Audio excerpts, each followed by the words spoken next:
सीपीएचआई और P make India में वैश्विक फार्मा दिग्गज एक साथ आए। इन्फोमा मार्केट्स इंडिया द्वारा आयोजित सीपीएचआई और पी मेक इंडिया का 17वां संस्करण आज दिल्ली के इंडिया एक्सपो सेंटर में शुरू हुआ, जो 26 से 28 नवंबर 2024 तक चलेगा, जिसमें भारतीय फार्मा उद्योग की मजबूत क्षमता का प्रदर्शन किया गया।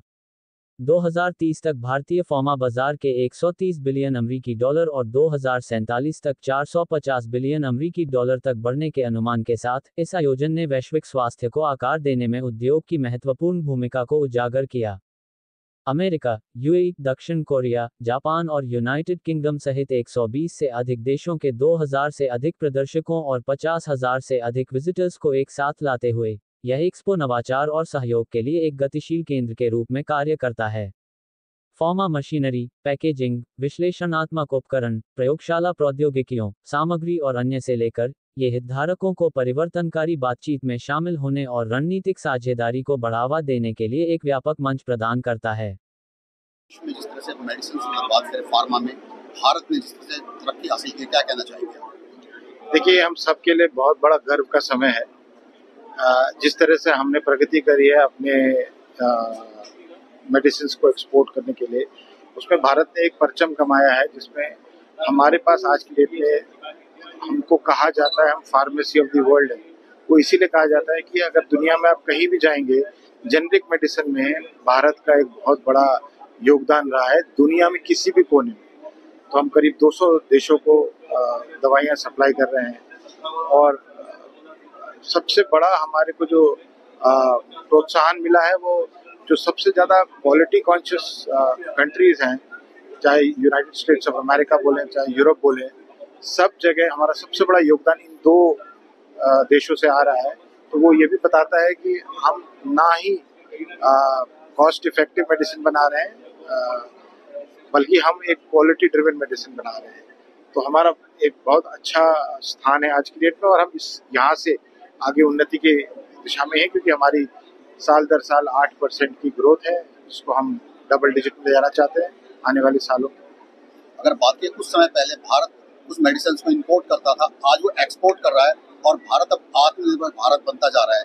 आने वाली जनरेशन को क्या मैसेज देना चाहिए? देखिए, हम सबको बहुत फक्र होना चाहिए इस बात पे कि 2020 में सरकार ने product linked incentive scheme pharmaceutical sector में इंट्रोड्यूस की।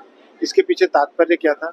इसके पीछे तात्पर्य ये था कि हम दवाइयाँ तो एक्सपोर्ट कर रहे थे, पर उस दवाइयों को बनाने के लिए जो रॉ मटेरियल है वो हम इंपोर्ट कर रहे थे।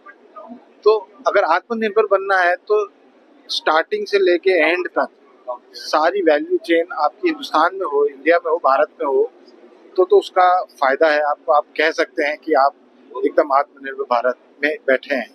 तो सबसे बड़ा जो देश को कंसर्न था, वो ये था कि हमारी तो रिलायंस रॉ मटेरियल की दूसरे देश में है, कल परसों वहाँ से कुछ होता है तो हम तो यहाँ कुछ नहीं कर सकते।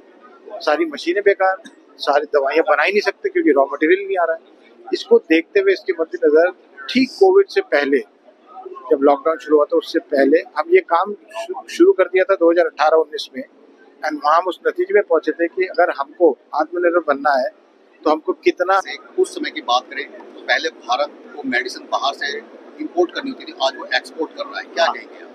वही तो कह रहा हूँ, इंडिया की जो कैपेबिलिटी अभी ऐसे बढ़ गई है कि हमारे पहले आपने 17 में जो देखे होंगे कोई इंडस्ट्री का, शायद वो इसे 17 से पहले भी देखे थे, इट वाज इंपोर्टिंग कंट्री था। और आजकल हमारे पूरे भारत देश में तकरीबन 6000 से मैन्युफैक्चरिंग यूनिट्स हैं, और हमारे 60 बिलियन यूएस डॉलर्स का पूरा मार्केट सेक्टर जो है, और आधा तो एक्सपोर्ट के लिए जाता है। So that is now it is an exporting country, और वो भी एक्सपोर्टिंग ऐसे कंट्रीज को जा रहे हैं कि almost like 60 to 70% highly regulated countries है, जो यूएस है, यूरोप है, लैटिन अमेरिका है, अफ्रीका है, इन सभी कंट्रीज में जा रहे हैं। और अगर एक आंकड़ा हम ऐसे देख सकते हैं कि हमारे जो जेनरिक्स जो स्पेस में हमारी जो स्ट्रेंथ है, और यूएस में से from past decade, I mean 10 साल से पहले, 22 से 10 साल से पहले, उनका जो भी उनका प्रिस्क्रिप्शन मार्केट है पूरा जेनरिक है, ऑलमोस्ट लाइक 40-50%। और हमारी जो प्रोडक्ट्स वहां पे जाती है, उनकी saving budget, health care budget 1.3 trillion US dollars का उनका सेविंग था 10 साल में। और ऐसा मानना है कि कि उनका नेक्स्ट 5 इयर्स में भी उतना 1.3 ट्रिलियन का सेविंग भी हो सकता है उनका।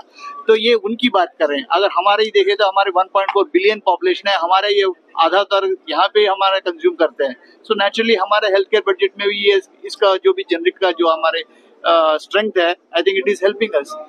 अगर बात की रॉ मटेरियल की, मतलब आज भी हम रॉ मटेरियल दूसरे देशों पर निर्भर हैं। हाँ, ऐसा है कि बिकॉज इट्स नॉट दैट ऐसा सी इंटरडिपेंडेंसी ऑन कंट्रीज, ये तो चलता रहिएगा, लेकिन क्या अपने आप को कैसे बना सकते हो और स्ट्रेंथ कैसे कर सकते हो, ये टाइम और अपनी जो ताकत है उसको कैसे उसको इम्प्रूव कर सकते हैं। जैसे कि हमने बोला था अभी रिसर्च की बारे में बात कर रहे थे। रिसर्च ऐसे 2 तरीके हो सकती है कि हमारी अभी जो क्षमता है उसको कैसे इम्प्रूव कर सकते हैं, ताकि हम जो भी अभी जो प्रोड्यूस कर रहे हैं उसको हाईएस्ट स्केल पे कैसे कर सकते हैं। और कभी कभी ऐसा भी है कि प्रोसेस में इतना चेंज भी ला सकते हैं कि मिनिमम